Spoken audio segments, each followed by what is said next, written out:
Welcome to the Zoning Advisory Committee meeting of August 5th. So thank you all for coming in. Nice sunny summer day. At least it's not oppressively hot. Yeah. So tonight we are going to start with guest speakers, so to speak. And we have some questions. If you could come up to the table and just Mary Jo, we were hoping for some insight into the tax assessments and how they're done and what the what the options are, and basically where our revenue comes from as a town, because we've discussed it from time to time, and we have various levels of knowledge. So. Well, I did ask Yanis if he would join me tonight. However, he is teaching assessing at UMass this week, so we're very fortunate to have him as our assessor. He's extremely good. So in the future, I think maybe he should be included, or you should ask him if you have further questions. Okay. But having been an assessor for a long time, I thought I'd come and see if I could help you out. You got to give me some idea where you want to go, though. What kind of questions are you interested in? Because it's 7 courses to be an assessor. and I can't explain all 7 of them, you know, kind of thing. Perhaps start broadly with, residential versus commercial. Are they assessed the same or differently? Oh, no, they're assessed differently. Okay. Absolutely. And, yeah, go ahead. Most of the time, well, there's a number of approaches to assessing property, and one is the sales approach. The other is replacement costs new. Okay. Then there's income and expenses. And basically, they use the sales approach for a residential property because you have many sales in the small area all the time. And then for commercial industrial, you must use 2 approaches to value. So you have to use, you can use sales, you don't have terribly many sales. So replacement cost and income and expense is required by the state. At least income and expense, and sometimes sales if you have enough. Okay. So income and expense is for the business, in the case of commercial real estate. Yeah. It's for the business that's residing there. Obviously, replacement cost is about replacing a building on... an old building down and had to replace it today. New, yeah, so, okay. And then sales is using comparable sale prices of houses, which makes complete sense from a residential standpoint, yeah. So, so for commercial, you need to use 2 different... You have to use 2 different, you have to apply 2 different ways of doing the property. It's required by the state. Okay. And then, and is that every year you do that, as you did that estimate by 2 methods for every property that's commercial? You adjust. You send out the income and expense forms, and then you adjust property every year for sales, differences, and income and expenses. But it's not necessarily do you revalue the property every single year. You adjust mostly for new properties and things like that. I don't know how to explain it. You are required every 3 years to do a semi-revaluation, and every 6 years to have a reval company come in and do a big revaluation. But even on the 3rd year, the state comes in and pulls your records and goes out and takes a look at what you're doing and how you're doing to make sure that you meet their requirements. Okay. So it's adjusted annually, but larger revaluation. And the annual adjustments have to be reported to state too, Yeah. and how it's happening, and they okay it before you can do the recap sheet. Okay. Which is how you set the tax rate. Okay. So every year they are involved. Okay. To some extent. Okay, so So when we're talking about the value of a commercial property, for instance, it does depend on the type of business that goes in there, because the income and expense of that business, potential future business, does affect the tax rate on that property, yes? Yeah, it affects the valuation of the property, Valuation of yes. the property, okay. Yeah, thanks for correcting the terminology I'm using, because I know That's okay. I'm all over the place with it. The best businesses you can have, however, are businesses that are going to stay here a long time. So vacant properties, how are they assessed? They're assessed as vacant properties, and it depends on when they're vacant, how long they're vacant. They're not bringing in income and expenses, so they are definitely assessed as a vacant piece of property. So is, They're not given the same value as an ongoing business at that okay, time. okay. But they're a building, they're land. Yeah, they're and that has value. Commercial, and that has value, yes. But it will have more value when there's a Once business it's- in it? Yes, occupied. Okay. Okay, so vacant, And we'll have personal property too, usually once they're occupied. right, and personal property is, obviously equipment and things like that. Used in the conduct of Used in the doing conduct of business. business. An example I was thinking of earlier was these storage facilities. Yep. Now, some of them are just big, empty, not empty buildings, but, Yeah. storage buildings. Others are very, very highly assessed because they're climate controlled, they have all kinds of air conditioning and all kinds of special equipment. Some of them have a lot of forklifts and things to move stuff around.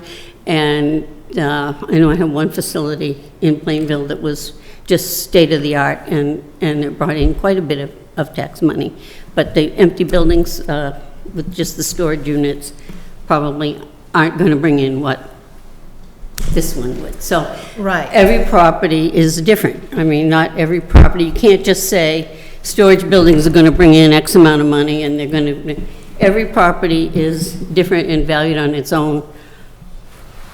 Okay, understood. Yeah, go ahead, Rhea. Mayor, do we have any differentiation between a property that's a lease and a property where the company owns the property in terms of valuation? You mean a company owns the property and is leasing the building? Versus the company who owns the Owner building? and occupied? Yes.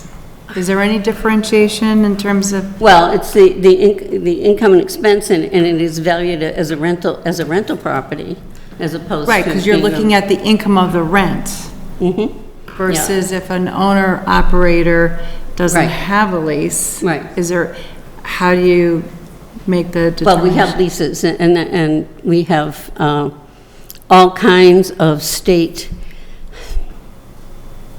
guidelines and other properties that are assessed the same throughout the state that we can tap into.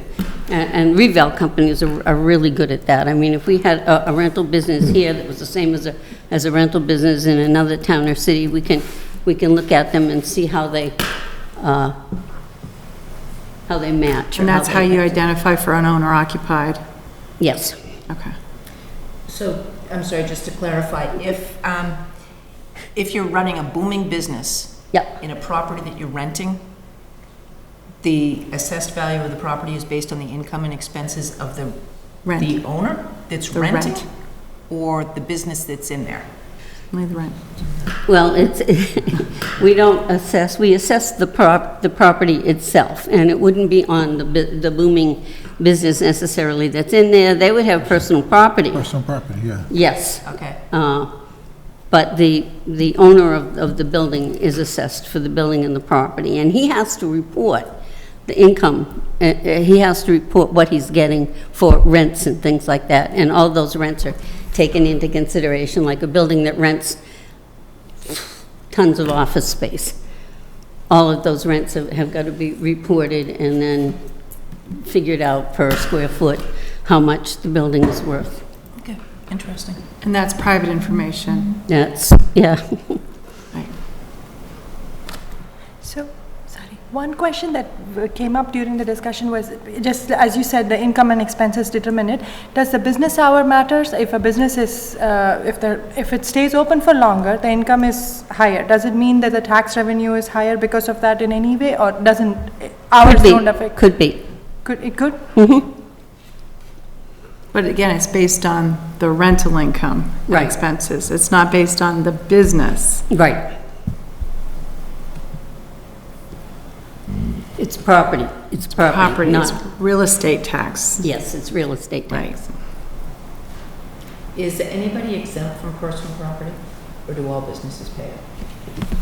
Well, we just passed a bylaw in town that people under, I don't know, it was 1,000 or 2,000 in personal property won't be taxed because it's $1,000 is the tax rate. So you could get $17 for somebody who has $1,000 in personal property, and the town meeting voted, I think it's now 2,000, that they would not go into the personal property because it costs almost as much to send the bills out and collect it as it does to, to go through it, yeah. And with educational or philanthropic institutions or museums or things like that, how is that? Now you're in a complicated area.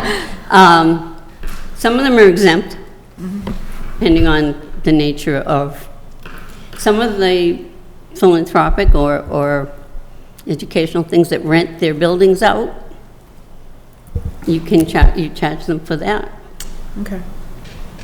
So But it some- depends on sometimes- how the property is being used. Right, okay.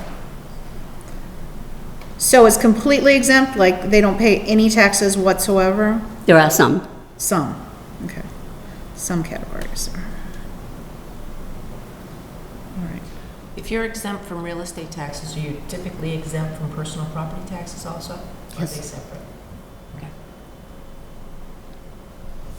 In a lot of cases, some school kind of buildings or things like that that are exempt from real estate tax often give us a payment in lieu of taxes. Yeah. And they do it to cover their fire and protection, police, and that sort of thing. And they will give the town, and it's done in a pilot program, and they make a deal with the town. And we have a couple of those.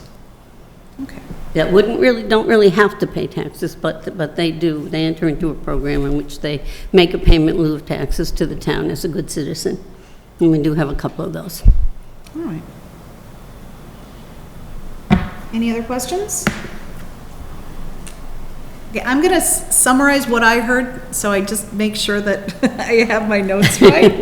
There's so much. I mean, when you take each of No, these we- courses, it's like, ugh. And Years of study down into one page.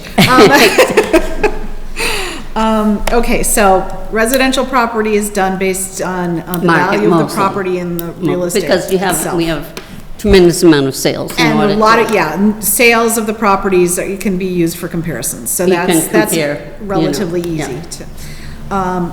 Businesses are done based on two methods. Right. I'm not gonna ask have how to you do two average methods and figure required. out which one you.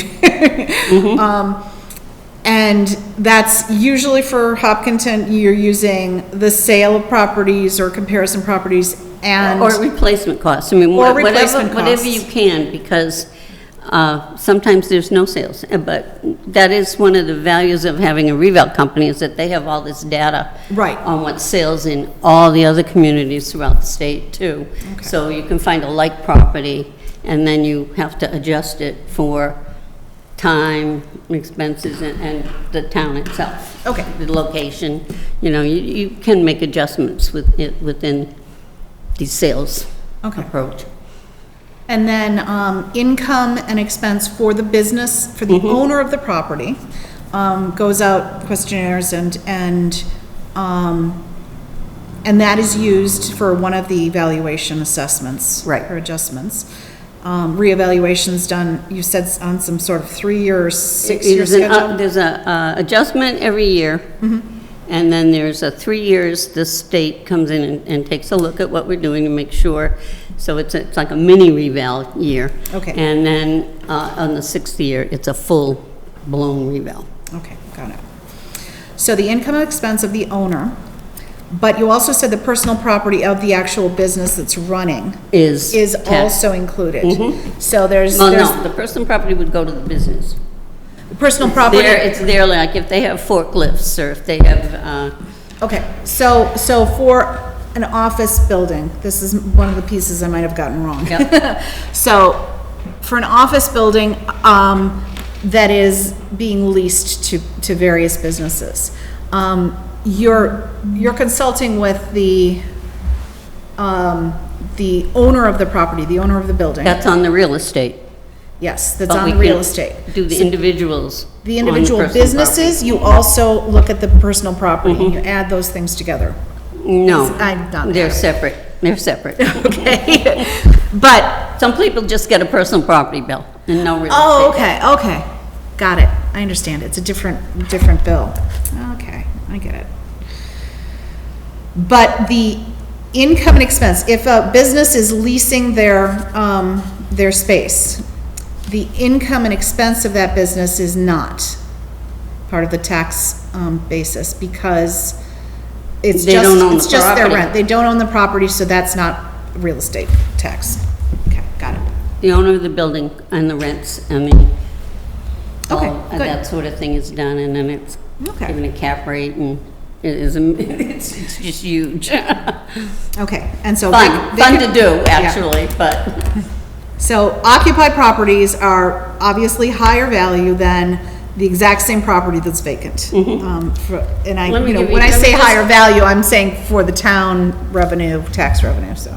an example would have been GM when it went out in Framingham. The tax was, the evaluation was lowered considerably while it was vacant, and Okay, certain people in the town were kind of crazy because it was a lot of money that wasn't coming in, but you can't assess for something that's not there. right, And once it was occupied again, then it was assessed differently again. okay.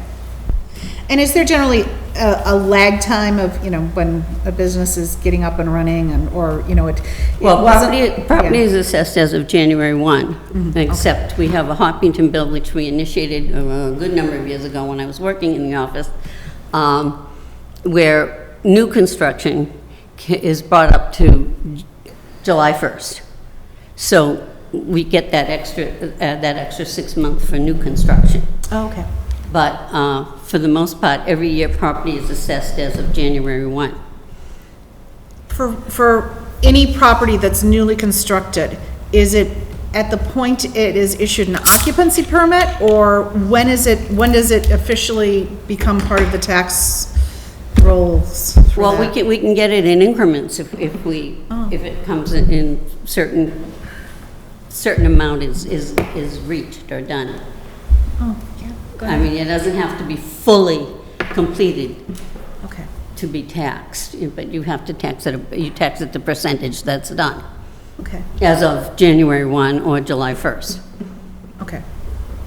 Go ahead. I've seen a lot of properties that are built and leased to national companies, and the combination of those is much lower than when they sale at a cap rate.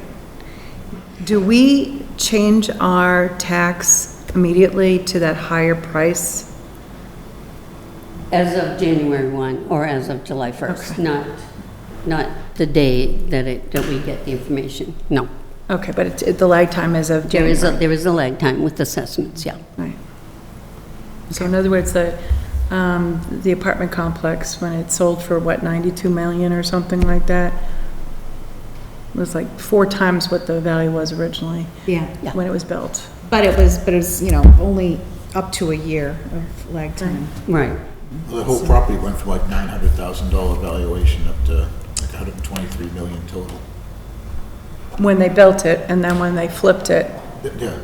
Well, I'm just talking, that whole Yeah. parcel, Yep, that 200 and something acres. Right. Wild. So all those people that worked on and it. then, yeah, sorry. Difference of lease versus own personal property, okay, and then An educational. example of why everything is like January 1, I mean, some people come in, if your house burned down in March, you would not get a discount for it. If it burned down in December, you would not be assessed for it as of January 1. But because of insurance and whatnot, you expect to have it rebuilt by the next January 1, so unfortunately, there's no assessment change. Oh, We don't change, and nothing can be changed in midstream. yeah. So, you know, they give you a trailer to live in, and they rebuild your house, but the next January 1, if it's not finished, then your assessment is a partial assessment for what is there. Okay, I think that clarifies my notes. And does anyone have any other questions? Go ahead. Has, the chamber had a number of business owners come forward and say their taxes went up dramatically recently. Can happen. Has there been a change in which of the evaluation formulas the town has been using? No. It could be that because of the dates of revaluation and somebody hasn't been out there, or something happened and it wasn't at 100%, that it was brought up to 100%, and that could make a difference. Because we are supposed to be at 100% all over, and, you know, or if a reval company goes out and finds that it was incorrectly assessed, it will be brought up to 100% when it's found. I mean, there's no increment of going up. It's either there or it's not there. So it can happen. But the methodology has not changed. No. Any other questions? I want to thank you so much for coming in and helping us learn a That's little easier bit than I more. thought. Probably because we, There's always the abatement process too, just to bring that out, where if someone is aggrieved of their value as of July 1st or January 1, and they can make out an application, come in, they can come before the board if they want to, and we will discuss. You can get your property record card at any time and take a look at how it's, exactly what's there. We try to get into every property every so many years. We do what they call cyclical inspections, and the assistant assessor goes out constantly and does a section of the town, a section of the town, a section of the town. So we try to enter every property. You don't have to let us in the property. It's always better if you do, because we can assess at 50% more than what you have as a valuation. And believe me, then you want us to come out and look at it. Yeah. But we don't want to do that, because if you apply for an abatement, we just have to reduce it and give you your taxes back. So it's not something that we indulge in much. But you're always better off letting the assessor in to see the property, because if you don't, they have to by law assume highest and best use. that makes sense. So by assuming highest and best use, you can sometimes have a bathroom you don't have. Or, you know, something small like that. But the bathrooms are expensive, so they add a lot. So you're always better off letting them see exactly what you have, and then you're assessed for exactly what you have, no more and no less. Good. That's it? That's it. Jeez, that was easy. Thank you so much. Thank you, really. This is very helpful to us. And like I said, next time have John in. He's out teaching the courses, and he's really a fabulous assessor. We're very lucky to have gotten him. He's been teaching for the Department of Revenue how to assess property for a number of years now, and he is very good. That's great. Okay, thank you. Good resource. Okay, why don't we cover next the professional office district? And I think that even though there's negotiations ongoing with a developer to purchase that property, Solar. And, yeah, but that they would develop part of it for solar and probably lease out the building. That's at least their, very preliminary plans, if they purchase it. I think that this discussion about whether or not educational uses and overlays and all of that, and all the research that's been done on that, is gonna be useful to us for just in general, for the zoning, so. If you two could walk us through all of the information that was provided. I did not read all of the zoning bylaws from the other 3 towns that. You didn't? But I did skim them. I wasn't here last time, so I know it, We didn't really talk about anything last time. so more than just what you and I met with John? So John summarized your discussion in a memo. Okay. And then and if you remember a few months ago when you'd sent me some zoning bylaws and some summaries that you had found from other towns, he included those in a packet. And, overall, just, your overall impression of what has been done Thought elsewhere. process of what we did? Yeah, and what you found, So ultimately, the 3 of us sat down and talked about the property and talked about things that we thought would be a good use of the property, that would not necessarily cause terror in the neighbors. We ultimately wanted to add education as a use, as a stated use, as opposed to a Dover amendment use. Rhea has some thoughts on that and comments I'm sure she's happy to share on that aspect. We were trying to come up with uses that wouldn't necessarily take all the greenery out of the property. We want to, maintain the green that's there. So we were looking for uses that would take a big area, but not necessarily a great deal of buildings. So we talked about rehab facilities, talked about training facilities for service animals, thought that would be a good use for the property. I was supposed to look for language that encouraged those uses, and unfortunately, I was not successful. I think they just kind of, those type uses fit in so many places that they don't need special zoning to be there. If I may, a lot of that green space is leaching field, so a lot of that green space won't go away. Is what, I'm sorry? Leaching field. Leaching field. And that's, well, in looking at the notes. So by that's default, another- it's just, Yeah. it's always gonna be there. And there's a lot of wetlands on the property. Yeah. And there's the pipeline easement that goes through the property, which also provides some challenges. Yeah, oh, that's It's right. This goes back now. Not accessible by public transportation. It's about 3.5 miles from both train stations as the crow flies. I know. The property has a lot of challenges to it, and then it doesn't have water or sewer. So it's, They've got but they worked around that by, they have a 10,000 gallon storage tank inside the facility.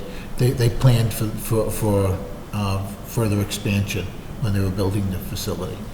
They did so as far as, even though it's not set up for water and sewer, they can go a long time keeping sewage in there if they needed to store it for a while.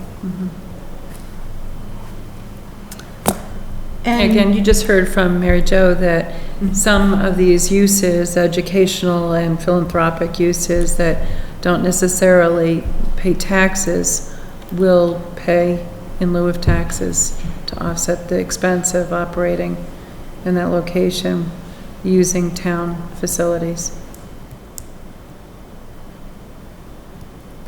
And when you 3 were discussing this, what were your criteria and your summary criteria of what you believe the, maintaining that neighborhood character and so on? What criteria for a business use in that area? Low traffic was one, that was a big one, yeah. because it is an accessibility issue. And at that point, I don't think we were aware of the water and sewer restraints that are No, we were only also on it. aware of the easement, Yeah. which cuts the property in half. Anything else other than the low traffic?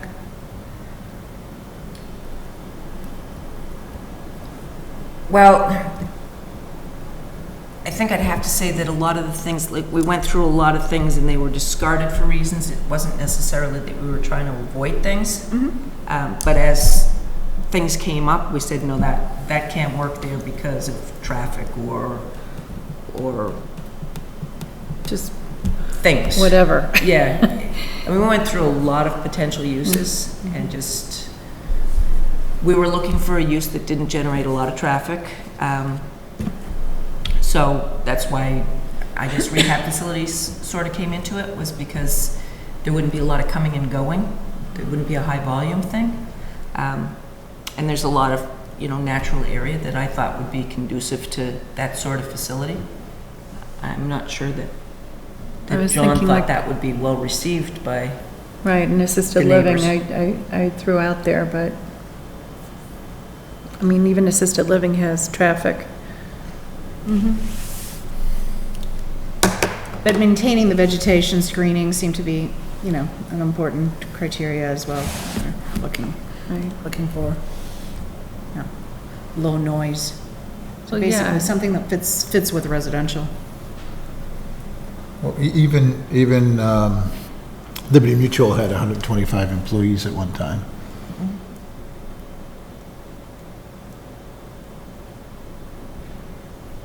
But they hired quiet people? They just grew from a edge, Right. basically, Yeah. into Well, this that- process has been sort of self-selective. We don't have anybody, because there's so few people that make sense.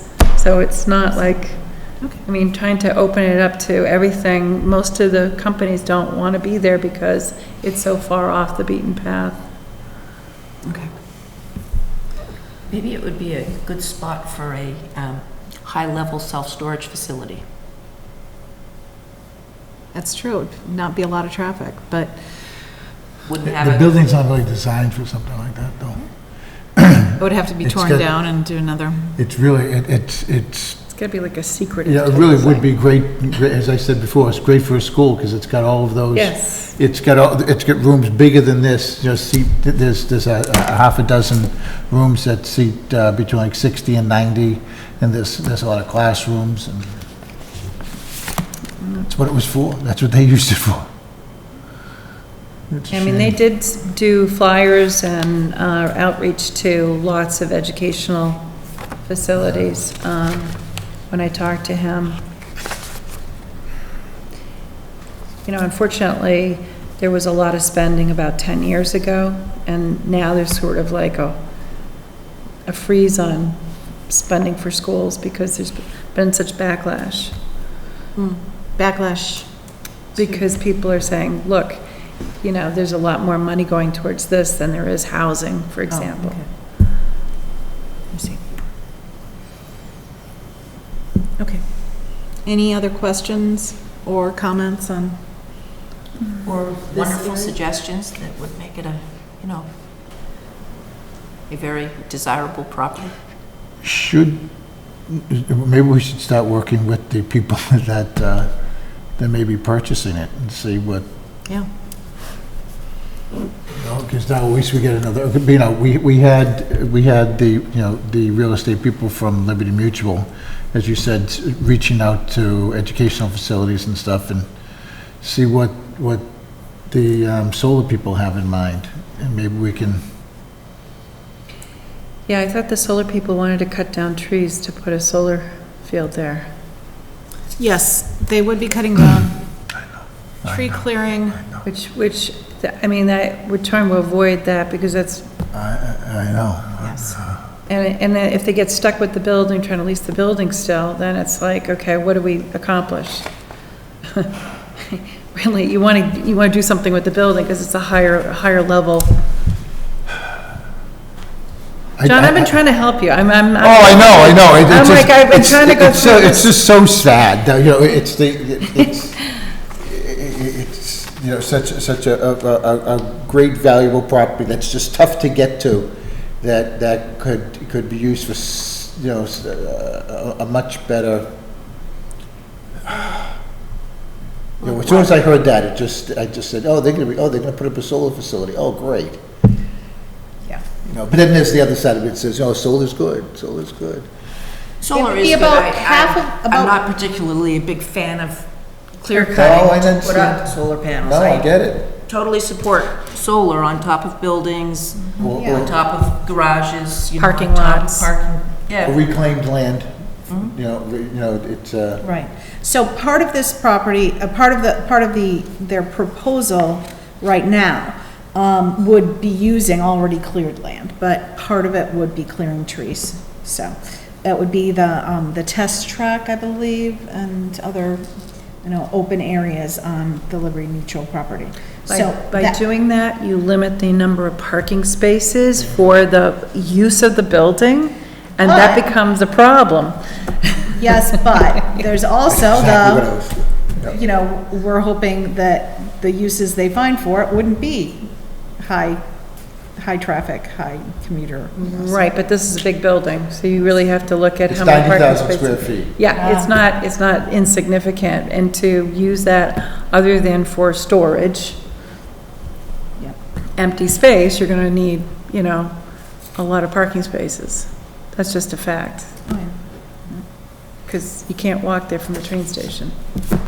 So nonetheless, this is just a very preliminary for them right now, but, I think I it mean, would be a good I idea can reach try to out to talk Bob them. McGuire again and see if there's been any other activity other than the solar, just to see. Yep. I mean, sometimes the market shifts, a building can be on the market for 5 years, and then all of a sudden something shifts and everything in that particular category goes like that. So it's just the loop we're in right this second. Yeah, if a right business can find it, people will come, but it's. You got one of the biggest companies marketing it. No, not, in the sense, I was thinking in terms of like, Yeah. say YMCA Hopkinton is in the middle of nowhere. But for the camp, people are ready to put up with the traffic and put up with everything it's just the right fit that has to happen, right? Yeah, that's right. Okay, so, yeah, anything that, you feel would be useful to reach out, and, I have the Seaboard Solar, information, and I can reach out to them. Again, I think, letting the broker know what uses that the town wants here and, will support. It's very helpful. Yep. I mean, like I said, I lived in Southborough. Harvard University had the area where they had the chimpanzees being tested in the woods, because obviously nobody wants to hear about chimpanzees being tested. And then Boston College bought a property next to the neighborhood that I grew up in Dover, and that was, it's a retreat center. It's probably, a way of hiding some cash for a later day, but right now it's a retreat center. It's very low traffic, but, it's a very expensive property to use as a retreat center. Yeah. And Warren Conference Center, of course. was- Right, Warren, exactly. It's another one. But through the chair, do we have to be careful telling the real estate company that we want low traffic? We want you to put something there, but we want low traffic. We want you to make it as valuable as possible, but don't be low. I think we have to be careful, let's see what they come up with before, because we got to think outside the box. That building's been there for so many years, and nobody complained about it, and there were a lot of comings and goings. And we may be putting more weight into low traffic, because there was 90,000 square feet, and there were people coming and going every day, taking classes and learning about crash tests and learning about building products and all of that, because there was more than just the workers that were there were people that were going there for classes. And that we haven't had any complaints about the way that they had it. As a matter of fact, that would always seem to be the poster child for perfect lighting at most of our meetings. That's true. Okay. So I will at least reach out to Seaboard Solar and just see if they have any other information about, potential uses for the building that they're talking about, so. And just let them know that we're open for discussion, so. I obviously, we have to be careful, you're right, not to commit to anything and not to, Maybe we should put it more like, we're here to help, yeah, as opposed to open discussion. We're here to help and see what they come up with, because we do want the highest and best use. okay. Good. And I hate to say it, but more than a solar farm. Yes. And that being a good segue into our topic for the solar overlay, which I thought Ted found some really interesting things about. Did everyone get his email? I saw it just as I was walking in the door, so I haven't even read it It's yet. pretty short, but it also has links to the actual bylaws, so. What day did it come? Today. Oh. So he researched solar farm overlay districts in Wellesley and Weston. So and the Wellesley one was passed in 2017. And his summary is Wellesley passed the bylaw creating the overlay district in the northeastern cloverleaf at the intersections of 9 and 128. As part of their effort to qualify for the Massachusetts Department of Resources and Energy Green Communities Program. And, he mentions that we are a green community, we're designated as a green community, and we have been at least since 2010. But the bylaw established the Cloverleaf as the only location where large-scale solar farms mounted on the ground can be put in Wellesley. It also, has a minimum output of electric power production. So that's the only place that ground-mounted solar farms are allowed. And the Attorney General approved the bylaw, and no entity has challenged it to date. That was passed in 2017. And that, this is something that, obviously, it's very new information for us, but I'm just surprised, and I really feel like we'd want to discuss this directly with our town council to understand how they could designate a particular area and say that's the only place you can put ground-mounted solar in our town, and that's legal for the state. So, or, it seems to be. I read Ted's notes. I did not go back and read the bylaws I that didn't he referenced because I didn't have time to do that. But I think it's worth reading the bylaws and seeing, because do we have that sort of space? What in town? Because we don't need to own the property. It just needs to be in town, right? To zone it how you want to zone it. So the property, and I think that's where we need to do a little more investigating, where Wellesley did that. Who owns the property that they put into that zone?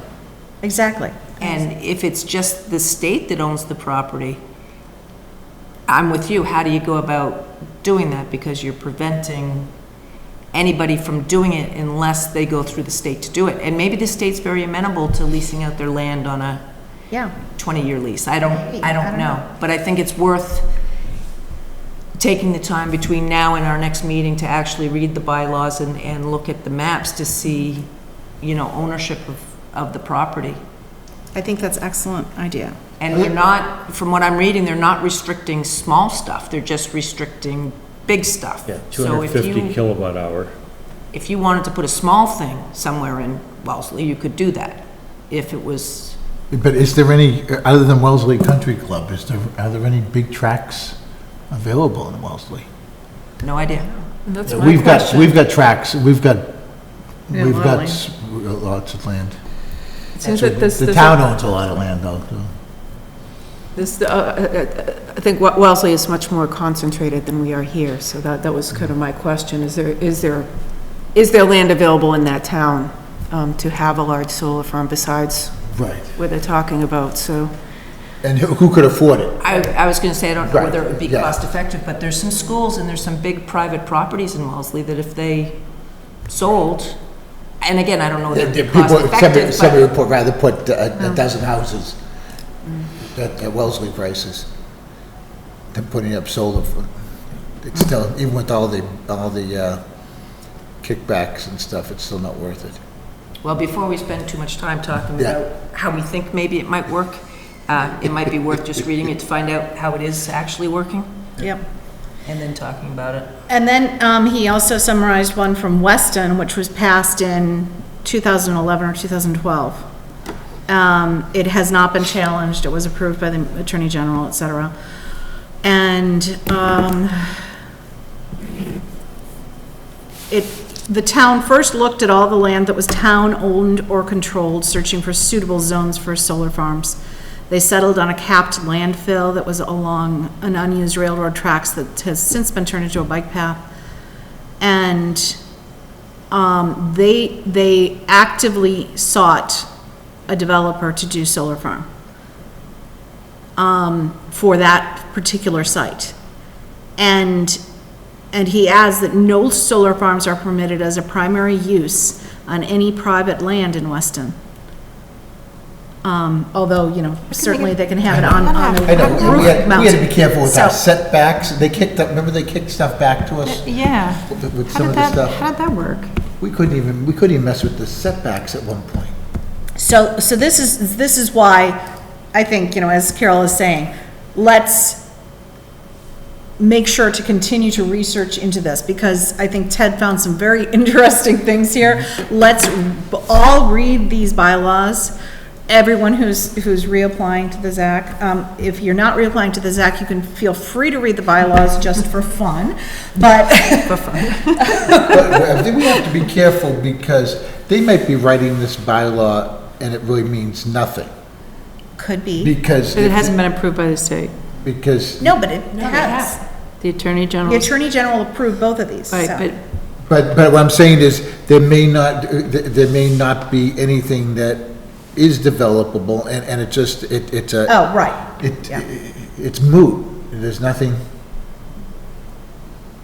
So that's, we have to look in context, because right now we're looking at Wellesley and Weston and talking about solar farms where it's, and I'll check with some solar people and see what the price of land is where it's just not viable. And, when you're paying $1 million an acre, it might not be worth it. Oh, that's true. Well, what is the price now, do you know, in Weston, Wellesley? If you can find anything, it's just, that's the problem. It's not an acre, it's like, a Yeah. sliver. Exactly. And Ted and John also passed on a copy of a letter that Carolyn Dykema sent to the head of the Department of Energy Resources.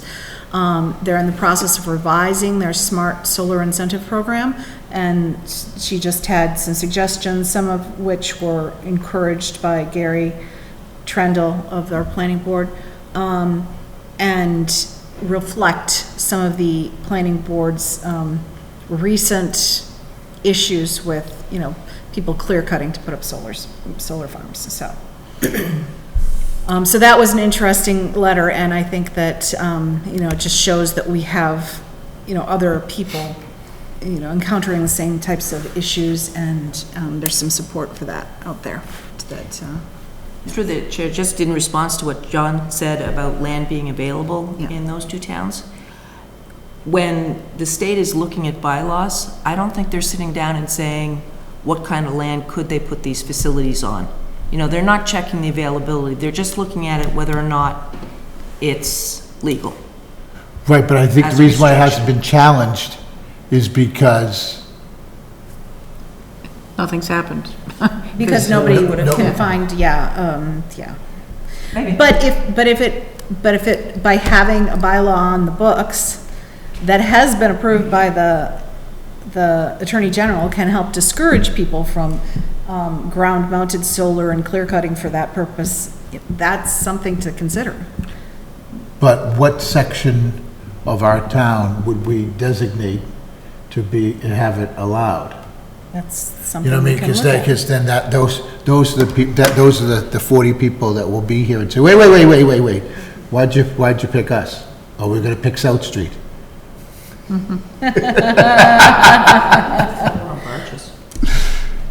All I know is that,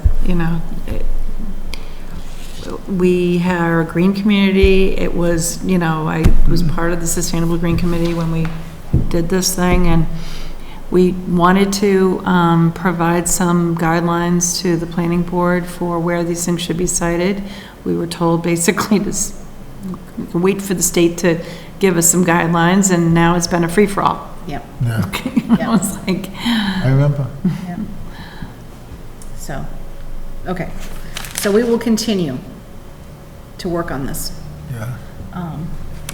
I do think it's really important. Did the state ever give us any guidelines other than when they kicked back they kicked back a draft of the bylaw when we, I think they gave us rules what it couldn't be. okay, that's what it was, okay. Yeah, and that's when we revised it.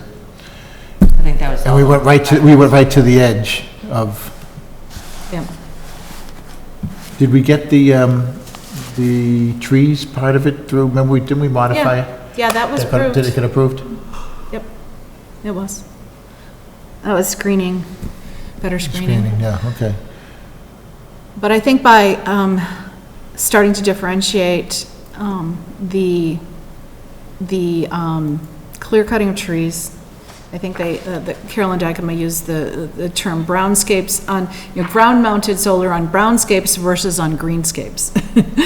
So, and that seems to be a big issue. I find that problematic, to say the least, when people are clear Well, cutting trees. our dump got flooded when they built 495. I didn't hear what you said. Our dump got flooded when they built 495. It's now wetlands. So we can't use that.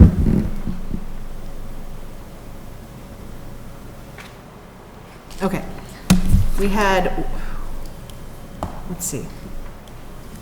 Other than the minutes, did we have anything else on the agenda for tonight? I'm just checking my email just so that I forget anything. that's what one of these Anybody have the is supposed agenda? to be. Nearby? Oh, yeah, I just switched it to, I was looking at the, I'll open it. Yeah, Hold lots on. of, We could ask Ron, he got the agenda. Ron got the agenda, he just didn't get the packet. No, I get it. I'll pull it back So up. many emails.